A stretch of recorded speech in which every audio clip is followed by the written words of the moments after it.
Šitą kanalą sukūriau su tikslu, kaip sakiau,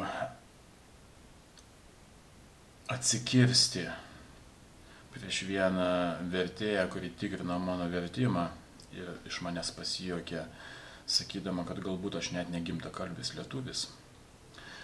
Aš sužinojau, kas ta moteris, jinai tiesiog kažkokia mokytoja, na žinot, kaip sakant, vertėjautoja. Ir praėjo jau daugiau negu metai, nežinau kiek laiko, ir aš iki šiol nepadariau šito video. Ir aš nenoriu daryti ir jo nedarysiu, kuriame aš tiesiog parodyčiau, kaip jinai taisė mano vertimą, pati palikdama korektūros klaidų, tiksliau pridarydama korektūros klaidų. Ir čia ne pirmas kartas. Kitur man kalė iš 5 trejetą už stilių, roboto instrukcija, reikia stiliaus dar. Dar buvo bandomasis vertimas nepraėjo, skamba komiškai.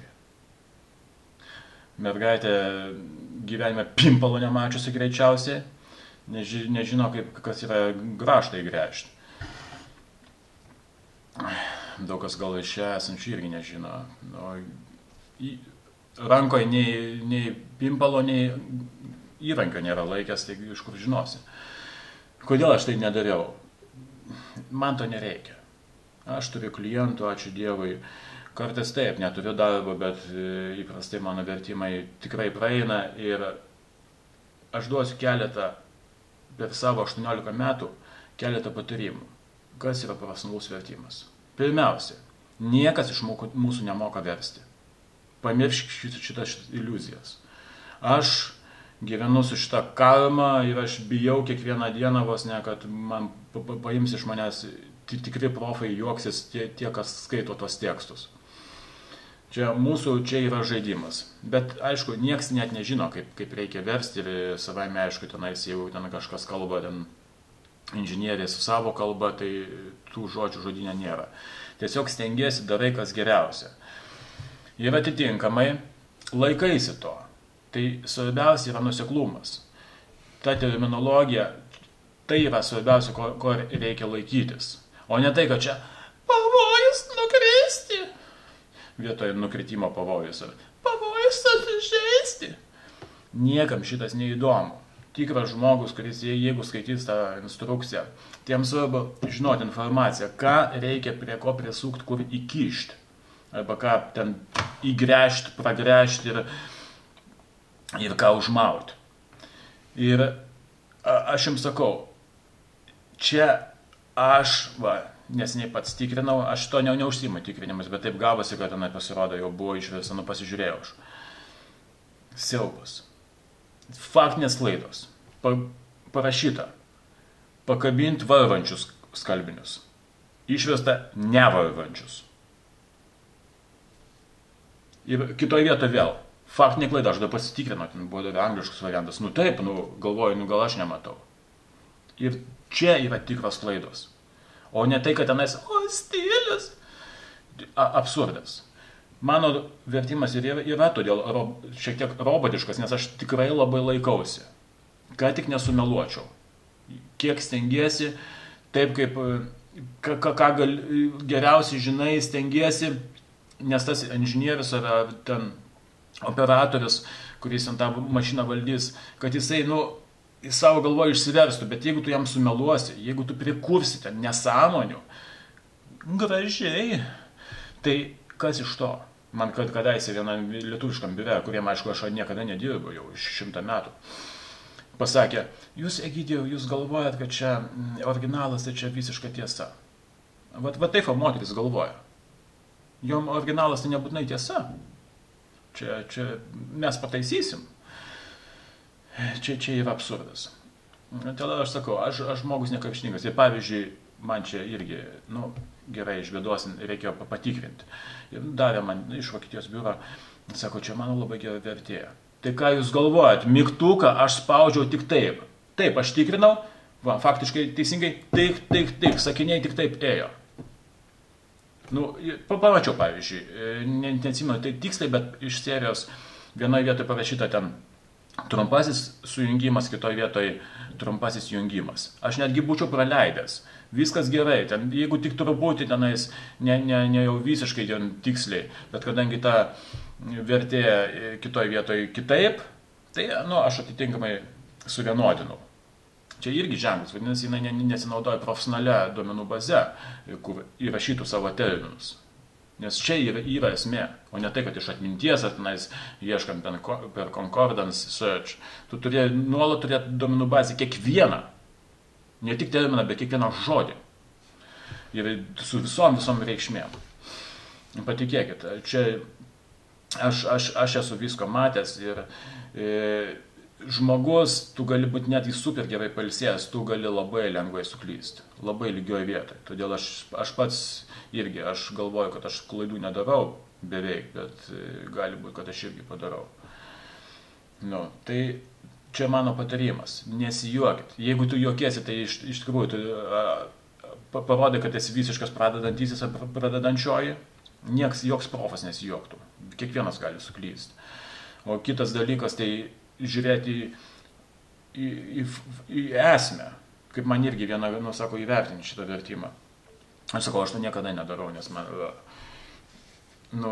sakau, nelabai gerai, nes matosi, kad žmogus, gal čia taip, bet ten visiškai, jeigu tu visiškai šauni pro šalį, ten ne tas, aš esu matęs visas interfejsas blogai, neteisingai išvestas, prikurtas, nes matot, techniniai kalboje ten yra tikrai surrealizmai, ten kur nerasi jokiam žodynė ir tu prisitaikai maždaug, čia va taip, kartais atrodo netgi gal ir juokingai kažkas skamba, bet iš trečio karto jo ne juokingai ir tam, kas reikia, jisai savo galvoje vis tiek persivės, sakau, svarbiausia neklaidinti. Nes čia yra didžiausia esmė, kad klaidina. Ir atitinkamai, sakau, tai čia, sakau, biuras, čia, kodėl aš apie tai kalbėjau, patys į mane kreipėsi, o pasirodo, aš prieš 7 metus jiem daviau pats, juos kreipiausi, daviau bandomąjį vertimą, kur tenais net neparodė, kaip taisyti, bet, čia neva tokia klaida, stilius, čia faktinė tipo, čia skamba komiškai kažkam, davė mergaitę patikrinti, jinai turi parodyti, kad dirba. Tai aš sakau, ar man to reikia? Tai aš paskui pasakiau, žiava, nieko net neslėpiau, prieš 7 metus, čia į mane kreipė, aš dariau bandomąjį vertimą. Aš nuo to laiko nedarau vertimų bandomųjų. Ir aišku, čia yra standartinė, turi bandomąjį vertimą, bet kiti ne. Kitiem nereikia šitų nesąmonių, jokių bandomųjų. Jam reikia padaryti darbą, reikia gerai padaryti. Ir laiku, ir čia sakau, gali čia rodyti savo, oi, koks stilius, turi tekstas plaukti. Come on. Pasakykite standartą, ten bent jau technikos enciklopedija. Esmė yra faktai. Tiksliai, taip kaip yra. Ir aš matau, netgi gali būti buitinės technikos instrukcija. Irgi, prikurta, kažkas praleista, aš nieko nepraleidinėjau. Aišku, gali būti originalė, gali būti kartais klaida kažkokia, bet stengiasi jau maksimaliai laikytis taip, kaip yra. Jeigu ten 100% nežinai, tai jau tikrai neprikurinėk. Taigi, aš sakau, čia yra mano darbas. Aš 18 metų.